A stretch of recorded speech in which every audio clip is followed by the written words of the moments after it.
When it comes to September, it's looking to be a true sleeper month.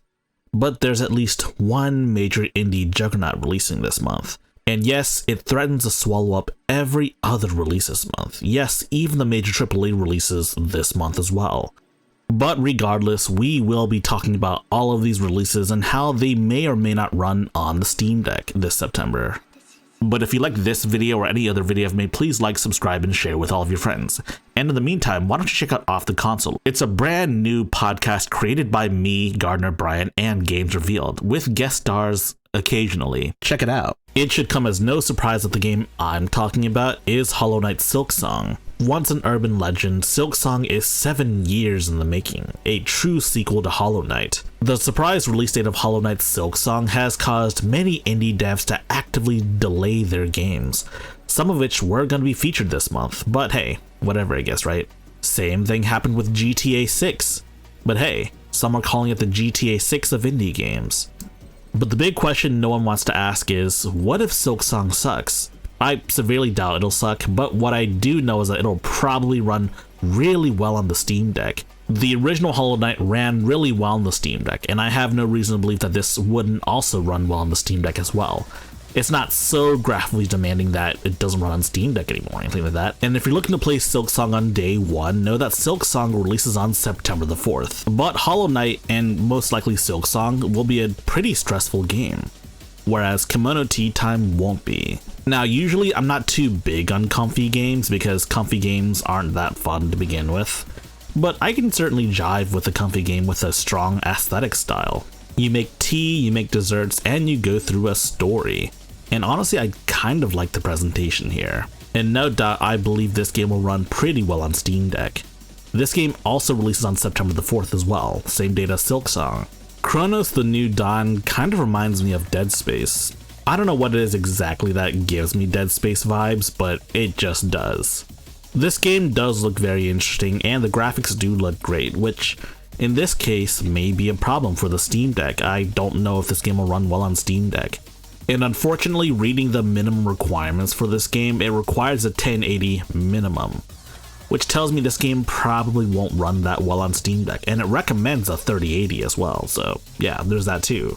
Again, I don't see this game running well on Steam Deck at all, but I do have a PC, and I'll play it there. Or worst comes to worst, I'll play it later on like a Steam Deck 2 or something, whenever that comes out. Hopefully soon. But the game releases on September the 5th. Daemon x Machina, Titanic Scion. It's an interesting change, changing how arsenals are. In the original one, the arsenals are like giant robots, effectively, whereas in Titanic Scion, they are more human-sized. Less like giant mecha and more like powered armor, kind of like Iron Man or Master Chief or something. It does seem to lend to more agile gameplay, not saying that the arsenals in the original Daemon x Machina weren't, but given a more human-sized focus, it seems far more, well, agile. As for whether or not this game will run well on Steam Deck, I saw the minimum specs, and it looks like it scales down really well to like low resolutions, low graphics, so there's a solid chance that this game will run pretty well on Steam Deck. Maybe at like 30 FPS, but honestly it's hard to know without actually having the game. But I am confident you could at least play this game on 30 FPS. Daemon x Machina Titanic Scion releases on September the 5th. In a world where Mario rules the kart racing scene and Sonic is pretty far behind it, one other unexpected competitor returns. Garfield Kart 2, All You Can Drift. Now yes, Garfield Kart 1 was kind of a meme game, but it was also, all things considered, pretty fun. Now, personally speaking, I can't see Garfield Kart 2 not running all that well, but I did look at the minimum specs and it looks like it'll run pretty decently. Though for racing games like this, I think they have to run at 60 FPS or it's just not worth it. I think this game will run at a pretty solid 60 FPS. I could be wrong, but I mean, I don't think I'm wrong. Garfield Kart 2 releases on September the 10th.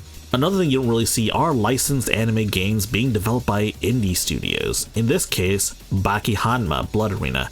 Kind of looks like Punch-Out. Yes, it's being developed by the guys that made Thunder Ray, which was also a Punch-Out like game as well, so yeah. it looks like it'll be pretty fun. And looking at the minimum and recommended specs, this game is gonna run quite well on Steam Deck, I'm sure of it. The big question now is, will this game show us some of the insane Baki lore that I've seen going around? I mean, I haven't read the manga or watched the anime, so I don't know that much about it, but I have seen some out of context lore, and it looks kind of crazy to me. Bakihanma Blood Arena releases on September the 11th. Borderlands 4 is going to be a huge release because people play the Borderlands games. The big thing here though is that I really don't think this game will run well on Steam Deck. I mean, if you look at the minimum specs, it requires a 2070. And yes, a 2070 is quite old, but it's still a fair bit more powerful than the Steam Deck, and it's also like the minimum GPU you would need to play ray tracing on anything. And that's the minimum requirement, so that tells me that maybe this game will require ray tracing, like ray tracing will be forced on at all times. Also, it's an Unreal Engine 5 game. That doesn't mean it's going to run terribly intrinsically, but like the record hasn't been great for Unreal Engine 5 games, so unless they really do their best to optimize this game for Steam Deck, I just don't think it's happening. Borderlands 4 releases on September the 12th. LEGO Voyagers is one of the coolest games I've seen. I remember this being announced and all of my friends in the podcast thought it looked really cool. It's a two-player LEGO game where you play as two LEGO blocks, and you use your ingenuity to, I guess, get from point A to point B.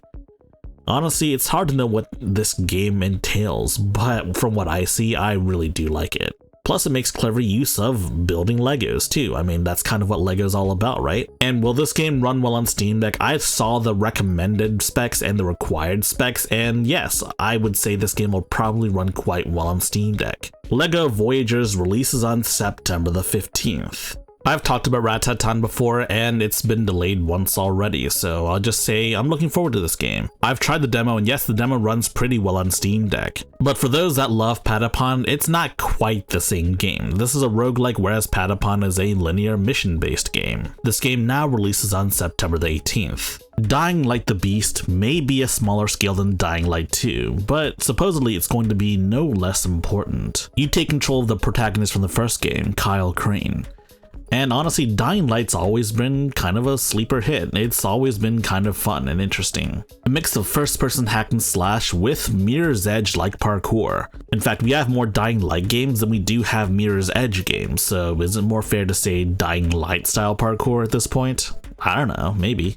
The Steam page may not have minimum or recommended requirements listed. Some sources list the game as only needing a 1050 Ti minimum, and that they supposedly recommend an RTX 2060. Of course, I couldn't find any official sources for any of these minimum requirements, so I'm not sure if it's actually true or not. But if these are in fact accurate, then hey, maybe this game will run pretty well on Steam Deck. Yeah, probably at a solid 30 FPS, but hey, that's still more playable than some games. Dying Light the Beast releases on September the 18th. Jump Space is a co-op space-based roguelike, in which you and a couple of friends pilot a ship. The most apt description I can give is like a first-person FTL. That said, you can play by yourself, the game gives you a robotic companion, but it's not the same as playing with 4 people on your ship, you know? I played the demo ran fine, there was some hitching, but I mean, it was a demo, so that's subject to change. But I had a great time with it, and honestly, if you want to get this game, please get it with 3 other friends and play it with your friends. It'll be so much better. Jump Space releases on September the 19th. Tohjo Makukasai, Fantastic Danmaku Festival Part 3. I tried the demo out for this during the Next Fest. I haven't played any of the Fantastic Danmaku Festival games, but I had a great time with the demo, and the demo runs quite well on Steam Deck. That said, if you're not into bullet hell, there's nothing that'll change that, but yeah, I like bullet hell, so yeah. Tohjo Makukasai Fantastic Danmaku Festival Part 3 releases on September the 24th. Silent Hill F is the newest Silent Hill game, and it appears to be a prequel, given that this takes place not in the actual town of Silent Hill itself, but in Japan. Silent Hill F is going in an interesting direction. It's both being written by the guy that wrote Higurashi and Umineko, and the gameplay is a bit of a different story. While it's still primarily survival horror rather than being, gun-based like most survival horrors, instead it's more melee-oriented. Some are calling it a Souls-like, but the creators are saying it's not a Souls-like. And just because it has dodging and melee attacks does not make it a Souls-like. The other big question is, what does the F in Silent Hill F actually mean? My personal theory, and a lot of people's theory, is that the F stands for Forte. And you know, Forte means you play the music loud. Also, as for Steam Deck playability, the game is marked as Steam Deck playable. Though one of the whole yellow aspects preventing it from being Steam Deck verified is the fact that you have to change the settings manually to have it playable.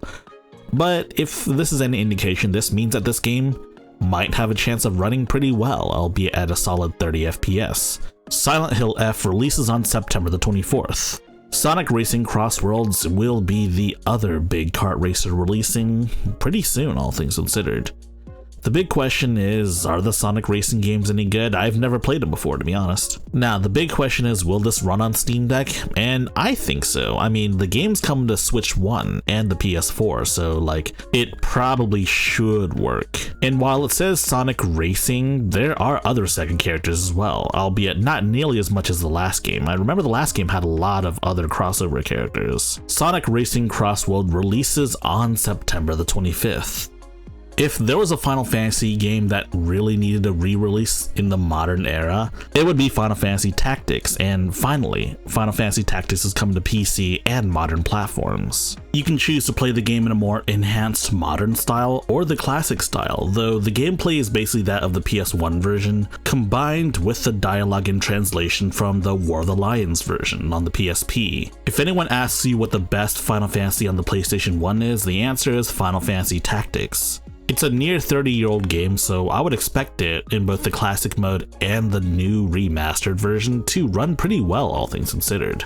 Final Fantasy Tactics: The Ivalice Chronicles releases on September 30th. Lego Party is like Mario Party, but with Legos instead.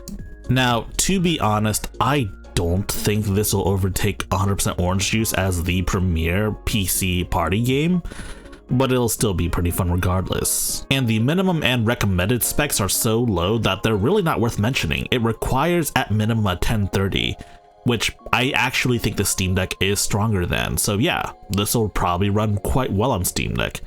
It'll probably be a good party game on the Steam Deck, to be honest. If, and only if, it has local multiplayer on PC, which is not always a given or a guarantee on PC. Lego Party releases on September the 30th. Alien Rogue Incursion was a VR exclusive game, but now they've adapted the game to be playable on a controller or keyboard and mouse with Alien Rogue Incursion Evolved Edition. I've actually heard the original was a very good game, with the only main drawback being that it's VR only and not a lot of people own VR headsets. But will it run on Steam Deck? Well, the game is in Unreal Engine 5, so probably not. But it could be a fun play regardless.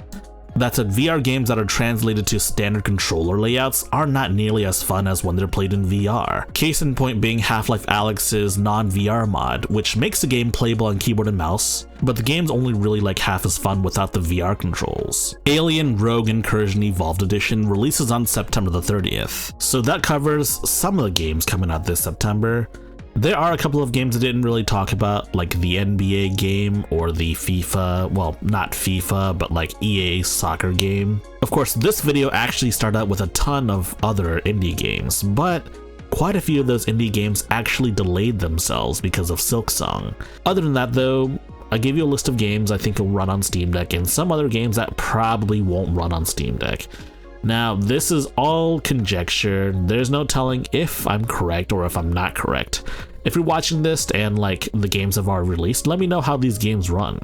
Let me know if I'm correct or not. If you like this video, please press the like button and check out our other videos. And if you like those other videos as well, be sure to press the subscribe button and share the good gospel of high-tech lowlife with your friends. Furthermore, we have a community Discord for enlightened individuals such as you. And if you wish to further support high-tech lowlife, be sure to check out our Patreon page. Links in the description.